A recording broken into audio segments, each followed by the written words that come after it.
Yung mga chong, isang mabilis lang para sa PBA updates. Magnolia kontra Meralco, alaws pang panalo ang Kamanukan kaya kailangan ng kumayod agad-agad. Ang mga dayo parehong matumal ang simula pero mas nag-init bigla itong si KJ Buffin. Nakabanat na rin yan sa 3. Maganda opensa ng hotshots kahit ang angas ng tondo nakabitaw na rin sa 4. Distansyahan agad sa unang kanto, 31-20 Magnolia. Maganda pasahan ng hotshots na kailangan tumbasan ng Meralco sa ikalawang kanto kaso mabilis namang nakakambyo ang Magnolia. Ang import nila naputok na, gumalaw pa si Buffin ng swabing hakaw-hakaw. Nakakuha ng ambag ang bolts kay Alain Maliksi. In fairness, good job galing sa injury. Ngayong conference matutulis pa rin ang mga tira niya sa 3 pero mas tanaw ng mga nakaasulang butas. Kinikilljoy ni Buffin ang paghabol ng kuryente. Pumapanay ito ng kakaskor sa 3 pero ang bolts lumalapit pa unti-unti. Yung 14 ng Mags nauubos na. Huling banat sa first half kinayod ni Antonio Hester. Baba sa 5 ang lamang ng Magnolia, 60-55. Sa ikatlong kanto medyo nakukonsumi na si Coach L.A. Tenorio habang nakapagpatama na sa 3 si Mang Antonio. Si Save Lucero nagdodoble effort paano medyo inaalat sa opensa. Pero tuloy lang, sagasa lang ng sagasa. Nakakapag-alaga pa rin ng lamang ang hotshots at medyo nabasag ang salamin. Hinatak ni Bong Quinto ang Maika ni Lethal Weapon. Pangalawang anspo na ng Meralco. Si CJ Cancino nagtatrabaho. Paubos na shot clock, bumitaw, ilista mo +3. Pero Magnolia pa rin ang Yamado. 84-77. Sa huling kanto, happy ang number 1 fan. Mahusay ang nilalaro ni Ian Sanggalang. Eto, naka-end 1. Pero nagbabadya pa rin ang pagdikit ng Meralco. Si Aaron Black nag-nodsu-nodsu. Ang kaliwete nagpanay-itcha ng alanganing kanan. Kaso ang mga veteranong tandang pumapalo. Si Mark Baroka pa tumatari sa depensa. Sabay i-scorean ka pa. Higit 3 minuto hawak pa rin ang magsang laro. Paano ang hina ng pasok ng kuryente? Tapos pagbabawalan ka pang umiscore ni Save Lucero. At yun na nga, panalo ang Magnolia. Best player of the game si Ian Sanggalang na kumaliwa ng 16 points, 4 rebounds at 2 blocks. Kamusta kaya bill mo niyan?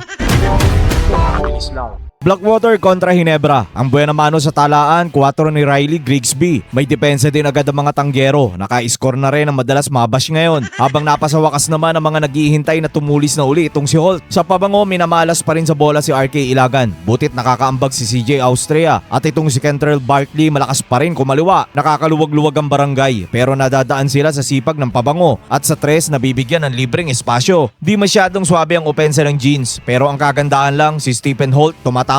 Sa Gedli, mabilis ang tira, naka-3 na naman siya. Lamang ang Ginebra, 31-23. Sa ikalawang kanto, nakadoble numero na si Grigsby. Alat sa malayo kaya oblo na lang muna. Pero nakaarangkada pansamantala ang bossing. Naneresbakan din ng barangay. Hawak ni Ralph Go ang Dragon Ball. Binabahayan na ng combo ni Isaac Go ang 3. Actually, ng Ginebra, kaya nananambak na sila. Locals, pati si Riley, bumabanat sa 3. Etneb na lamang ng barangay. 62-42. Sa ikatlong kanto, parang inasinan pa rin si RK Ilagan. Kaya si Barkley pinipilit bumuhat dito. Ang kaso maganda talaga ikot ng tagay. Matulis ang asinta ng barangay. Si RJ Abarientos bumitaw sa 4. Isang buwan na tong pulutan ng Ginebra. Ang ring batsyang-batya na. Napilit kinokopya ni Cedric Bearfield dahil tambakan na si Kemark Carino na bigyan ng minuto. At gabi talaga to ng barangay. Pati si Kemark sa 3 nakikitagay. Isa to sa mga madalas mai-request ng mga fans na sana nga nabibigyan ng tsansa. Dahil nga may depensa, may shooting at malaki nga. Scottie Pippen na to nga habulin ng pabango. Sa huling kanto tuloy ang shooting ng mga tanggero. 2 beses pang iniwanang bukas ang pinto. Mahigit 4 na minuto pinasok na ang palatandaan. At ang mga fans binigyan niya naman ng kasiyahan. Kahit ano gawin nito sa Oblo, nauuwi pa rin sa tawanan. At yun na nga, panalo ang Ginebra. Aga natapos ng laban dahil tambakan. Best player of the game si Stephen Holt from Buta. Ngayon 19 ang ginawa. Samantala si Nick Dimusis na technical foul. Hindi tumama pero umextend ang siko. Parang tinatawag si Romero. Hanggang dito na lang mga chong. Maraming salamat. Hanggang sa muli.